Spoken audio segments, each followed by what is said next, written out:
USC beat Michigan State 45-31. That was the good news. And that's all that really matters in the end. With that said, I'm not a fan of USC's defensive secondary play right now. I'm not a fan of the penalties on defense, and I'm definitely not a fan of the big conference officiating.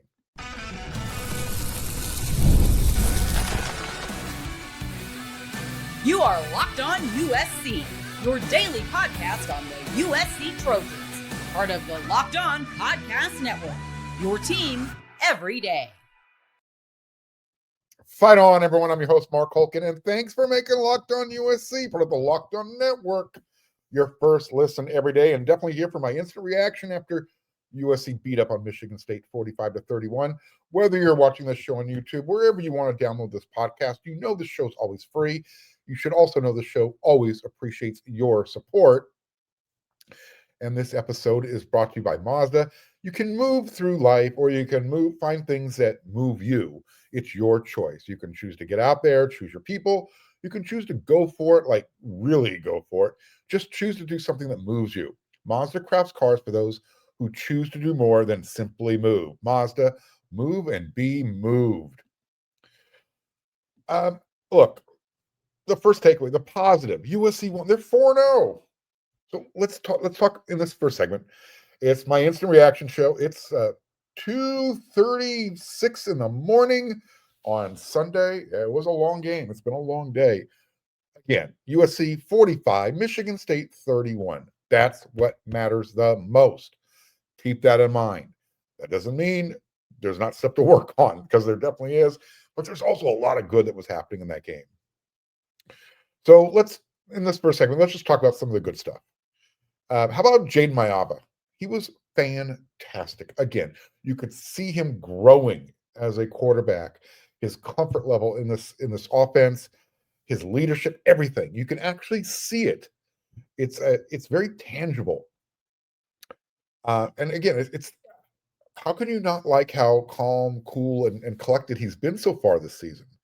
In this game, he was 20 for 26, 234 yards, 3 passing touchdowns, 0 interceptions. That's 4 games in a row. That's the best stat. And for good measure, he didn't just throw 3 touchdowns. He also added a couple on the ground using his feet. Nothing forced from him. He just continues to look more comfortable under center or behind center. But there was a time when he got under center and it led to a score. Again, lots of good stuff from Jaden Mayava in this game. Even he had 2 tip passes at the line of scrimmage. One of them landed in Lake McCree's hands. I really want to emphasize this a lot, because it's to contrast where he was last year to where he is now. He's not forcing anything. He's just making good decisions. And he's making a lot of good decisions as opposed to, that was a sketchy decision. Everything seems to be clicking right now for him. And again, he's just gaining more confidence. USC could have, I think if Lincoln Riley wanted to, and I kind of wish he would have, but the Trojans, they could have ran for 400 yards in this game. But we know Lincoln Riley likes to throw the ball. That's who he is. That's just part of his DNA. Let me give you an example. In the second quarter, USC had the ball. They were starting at their own 11-yard line after Michigan State's punter, who, by the way, is really damn good. Eddie Traplisky type of good. I think he averaged like 56 yards per punt. He was able to flip the field. He's really good at his job. But USC had the ball at the 11-yard. This is in the second quarter, all right? First play. It looks like Waymon Jordan was shot up at a cannon. He 35 yards up the gut. Boom, instantly USC's now at midfield. These are your next play calls. From midfield, USC ended up having to go for it when they had a 4th and 4. Why? Because Lincoln Riley called 3 consecutive pass plays. So you get the 35-yard run from Waymo, and it's pass, pass, pass, pass. And because they did not convert on that 4th down, I give Coach Riley credit for going for it. I would have done the same thing.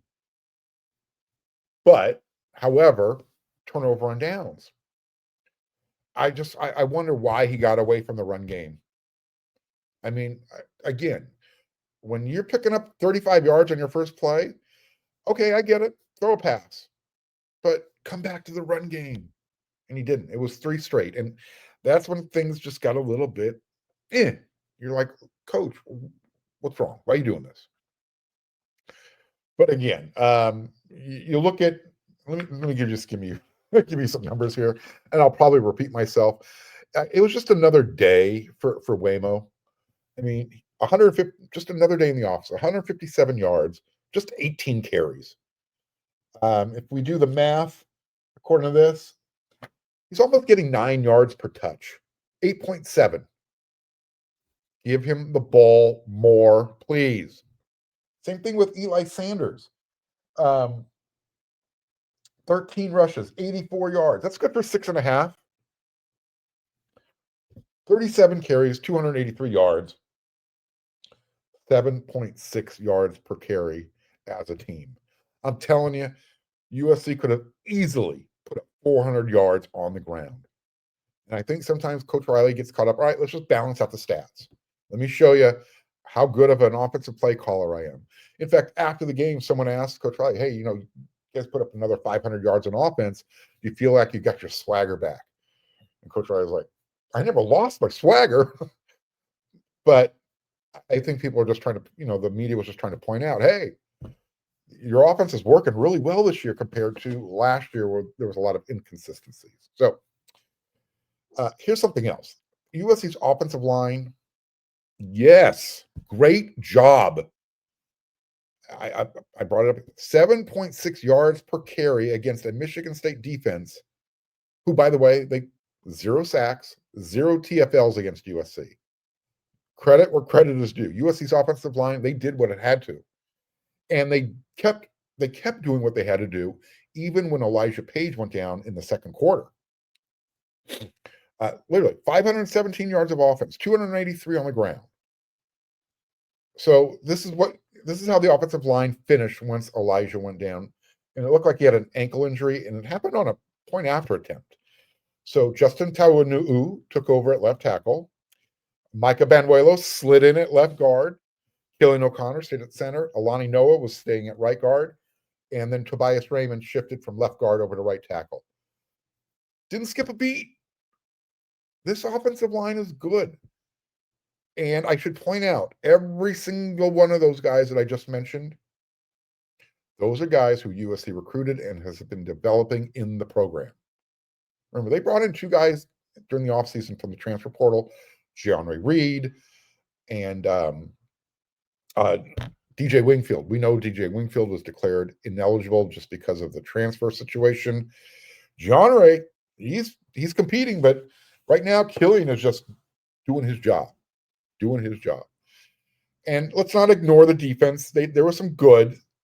Now, they only put together 2 sacks and 7 tackles for loss in this game. But yeah, the front 7, they were good. They were getting pressure. They were constantly forcing Michigan State's quarterback Aiden Childs off the spot, making him use his athleticism to make stuff happen. So yeah, they don't have the numbers that they've had for the first 3 games, but 2 sacks, 7 TFLs, lots of pressure. They made life difficult for Michigan State. And I want to give some flowers to USC secondary, but they just weren't very good.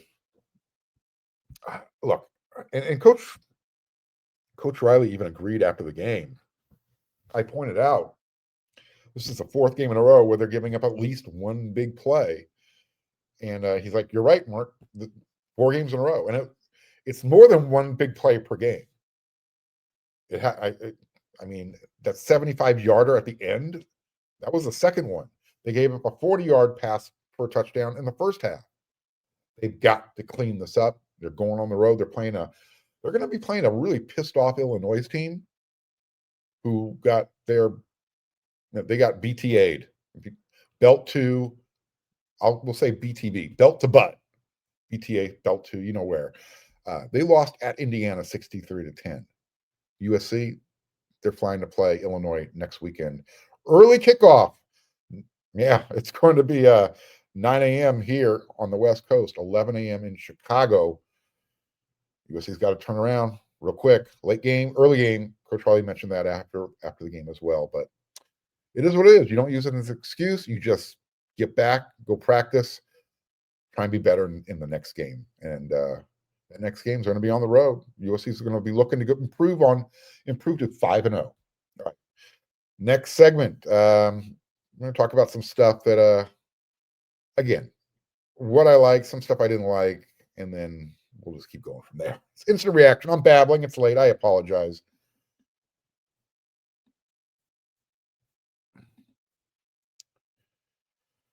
All right, so the weather is cooling down. The days are getting shorter, and that has me wanting to make my home feel even cozier. And when it comes to cozifying your space, this fall, Wayfair is the place to go.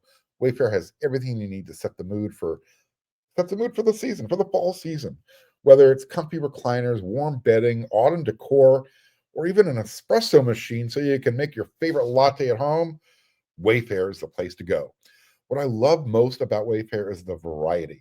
Wayfair has options for every style and every budget, so you don't have to compromise. And the delivery was fast, free, and hassle-free, which is the best part. That's going to make a huge difference when you're refreshing your home. Cozify your space with Wayfair's curated collection of easy, affordable, and fall updates, from comfort recliners to cozy bedding and autumn decor. You'll find it all for way less at wayfair.com. That's WAYFAIR.com. Wayfair, every style, every home. So again, just to remind everybody, this is my quick instant reaction after the game. I guess I should say early Sunday morning. I will be doing a full recap show with MVP Marvin Powell III. But for everybody who wants to wake up early and catch this, hey, here you go. All right, so as I mentioned, a lot of good stuff on offense. Jaden Mayava, the running game, great again. Let's talk about the wide receivers. Makai Lemon, even without Jacoby Lane, he still found a way without any attention. You would think, all right, there's going to be a lot of double teaming on Makai. Well, he still found a way to put up, 8 catches, 127 yards, 46 yards after the catch. Oh, and for good measure, he also had a rushing touchdown. Nice little jet sweep. I loved that play call, by the way. Perfect. Could not have executed any better. Talking about the wide receivers, Tanuk Hines, he's going to be really good. He got his first touchdown as a collegiate. Nice little, 7-yard pass. Here's what I like. He acted like he'd been there before. Nothing flashy. He didn't, draw a whole lot of attention to himself. Just kind of drop the ball and, hey, let's go do it again. I love the tight ends. Thank you, Lake McCree. Thank you, Walker Lyons, who I also think had a touchdown. Yep. Walker Lyons had the other passing touchdown. So it was Tanuk Hines, Walker Lyons, and Makai Lemon. USC's passing game was doing enough. They were good. But I just think that the offense got out of sync when they went away from the running game. And Jonathan Smith, he's going to dial stuff up. He's a good coach. In fact, I was talking with Eric McKinney in the press box during the game. And imagine where UCLA would be had they went after Jonathan Smith and their quarterback, Aiden Childs, who's from Southern California. I'm thinking, you know what? They're probably 2-1, not 0-3. That's just me, but hey. Just want to throw that out there. I really like Jonathan Smith. His guys were overwhelmed today. In fact, their players were dropping like flies. It was a physical game. There was a really touching moment after the game when both teams held a little, I'll call it a prayer circle, a little prayer vigil. One of the Spartan players was taken off the field on a stretcher and put into an ambulance immediately. I have no idea what the injury was, but I believe he was wearing a neck brace. So let's all keep, I think his name Wayne Matthews, in our thoughts, because it was a scary time. Again, 517 total yards of offense, 283 on the ground. Do the math. The difference was through the air. which, by the way, that number was 234 yards. The wide receivers you had Mekhi Levin with 8 catches, 8 catches. Waymon Jordan, Jaden Richardson, Eli Sanders, Lake McCree, Walker Lyons with 2 apiece. DJ Jordan with 1, Tanuk Hines with 1. DJ Jordan, we got to talk about that. He caught the ball. He gained 7 yards, but he looked like Wendell Tyler out there. If you're old enough to remember who Wendell Tyler was, running back for the Rams, he was really loose with his ball security, and so was DJ, and it led to a fumble, and it gave the ball back to Michigan State. And that was happening at a time where the third quarter was just, everything was discombobulated for USC. I'll get into that here shortly. But yeah, they got to clean that up. Statistically, I thought you look at the stats, and USC pretty much dominated everywhere. USC rushed for 283 yards. They held Michigan State to 108 yards on the ground. 225 passing yards for Michigan State. 75 came on their last score on one play. So defensively, USC was good. They were just inconsistent. They were making mistakes at the wrong. Well, there's never a good time to make a mistake. But I mentioned penalties. Yeah. We're going to get into that in the next segment. I'm looking at these numbers here. Time of possession, it was actually even. And USC had a 3-second advantage on time of possession. Just to give you an idea why USC secondary wasn't up to snuff, Michigan State was averaging 17 yards per completion compared to USC, which when you're getting 11 yards, almost 12 yards per completion, that's good. When you're giving up 17, it's on an average type of thing. You can't do that. I mean, USC had 27 first downs, Michigan State 20. USC converted on 8 out of 11 third down attempts. Michigan State just 5 of 11. Total plays, USC 63, Michigan State 54. But here's the number that you're not going to like. Where's that penalty number? It says 10 for 83. I think there was more yards than that, but 10 penalties. Way too many, period. End of story. There's nothing to discuss there. I'll give you an example in the next segment before we get out of here. So, they got to get that cleaned up, because if that continues next week at Illinois, it could be a long day for the Trojans. And I get it. Indiana handed the Fighting Illini at 63-10 beatdown, which means I would imagine they're going to be ready to play next week. They better be, because USC could put up points just as well as Indiana can. Indiana was at home. USC is going on the road. All right, I'm going to tell you why that third quarter was hard to watch. That's coming up next.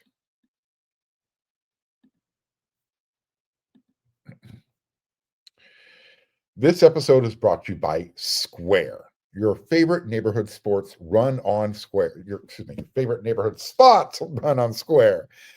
There are certain businesses that truly make the neighborhood feel like home, whether it's the local sports bar that's packed on game days, the coffee shop that knows your order by heart, or that corner deli that's been serving your community for decades. These are the places that bring people together.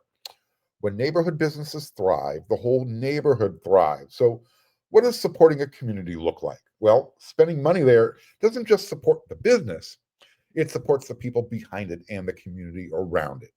Here are just a few places that run on Square that's near USC. If you're hanging out at the Village, check out Dulce.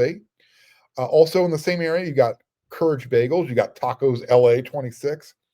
Square is a proud partner of more than 4 million neighborhood businesses around the world. You can go to square.com/go/LockedOnCollege to learn more. But before you do, go support your favorite neighborhood spot. You'll be happy you did. Square. See you in the neighborhood.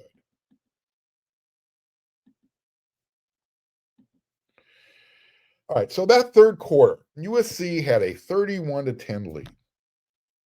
And I don't know what happened, but that third quarter became really hard to watch. Really difficult to watch. USC forced Michigan State into a punt. They're getting ready to receive the punt. Again, scores 31-10. They have a chance now to step on the Spartans' neck and just put the game away. What happens? Well, USC went in to rush the punter, and the guy got pushed into the kicker, into the punter. It wasn't flagrant.